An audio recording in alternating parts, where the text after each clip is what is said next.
We are all descendants of Abraham. Yeah. So even if your mama and your daddy didn't do something right, Abraham took care of a whole...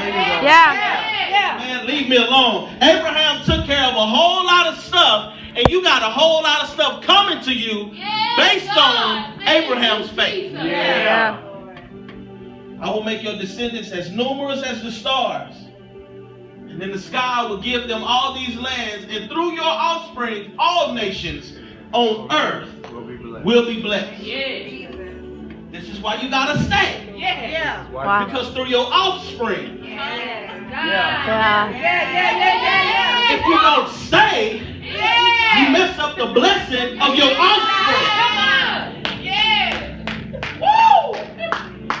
Because Abraham obeyed me and did everything I required of him.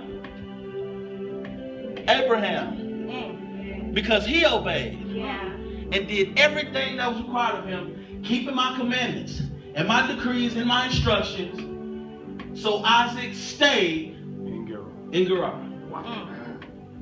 God said stay. I was tripping for a little bit, but let me just stay. When the men of that place asked him about his wife, watch this. He said, she is my sister. Why did he say that? Because he was afraid to say she is my wife. He thought the men of this place might kill me on account of Rebecca. Stop right there. Unfamiliar place, unfavorable circumstances, disowning the thing he gave me. Because I'm scared of what other people will think, say, or do based on my connection to her. So she's not my wife. She's my sister.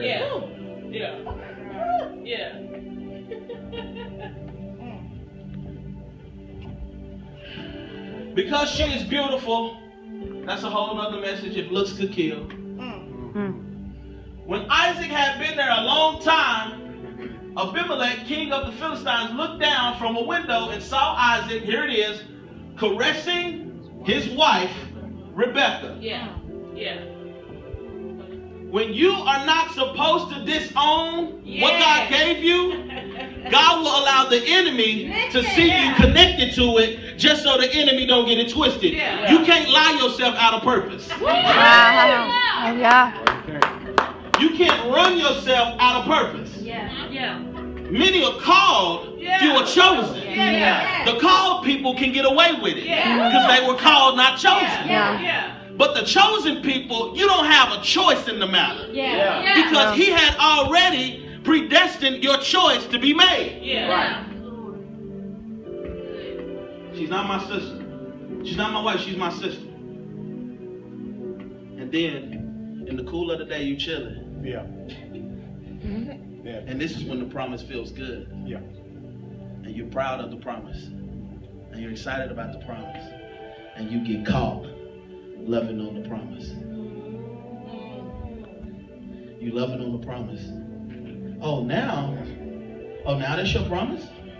So he said, so Abimelech summoned Isaac and said, she is really your wife.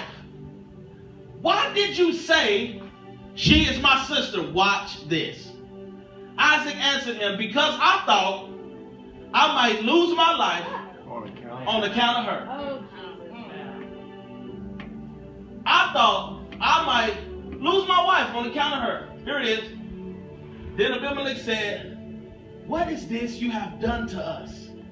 One of the men might well have slept with your wife, and you would have brought guilt upon us. Here it is. When you don't properly connect to the promise, and you leave your promise ungirded, unwrapped, unembraced, and somebody else gets into the promise, you bring damnation on them, but it's really your fault.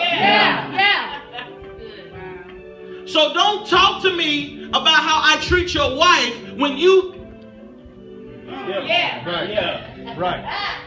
Don't talk to me about how I treat your purpose when you don't even like her like that. Don't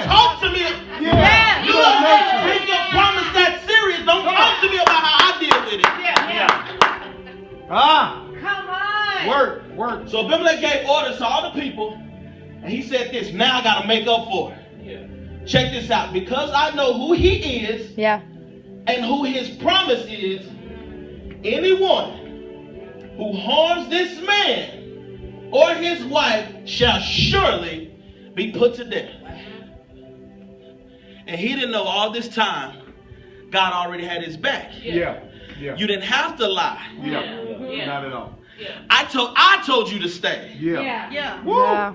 That's it. Abimelech didn't say, hey man, chill here. God said, stay here. Wow. And in the middle of it, I'm going to bless you. And I'm going to be with you. You didn't even have to lie. I was going to cover you anyway. So Isaac planted crops in that land. And the same year, reaped 100-fold because the Lord blessed him. Why did he bless him? Because he stayed. Y'all get it so far? Here we go. The man became rich, and his wealth continued to grow until he became very wealthy. He had so many flocks and herds and servants that the Philistines envied him.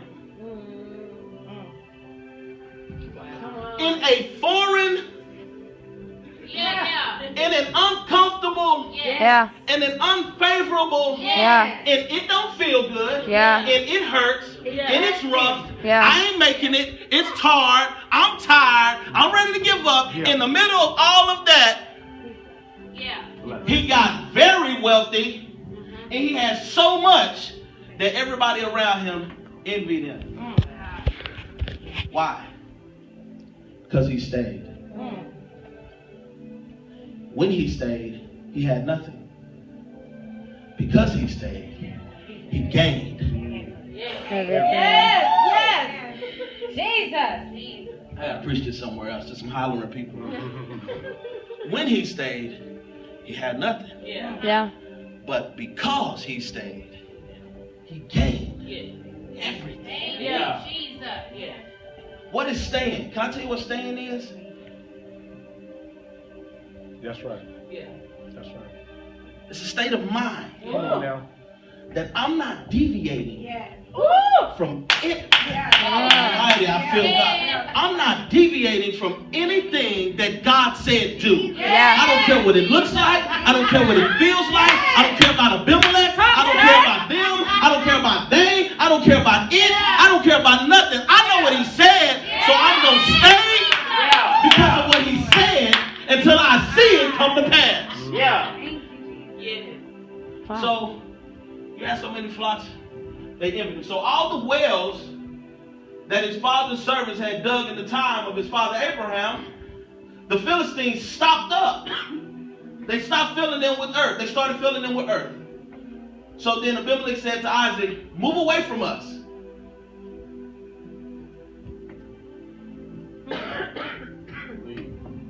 Move away. Because in this unfavorable position, you become too powerful for us. I want to throw it. I just want to really turn this place up because I need you to understand everything that happened because he stayed. When he stayed, he had nothing. Because he stayed, he gained everything.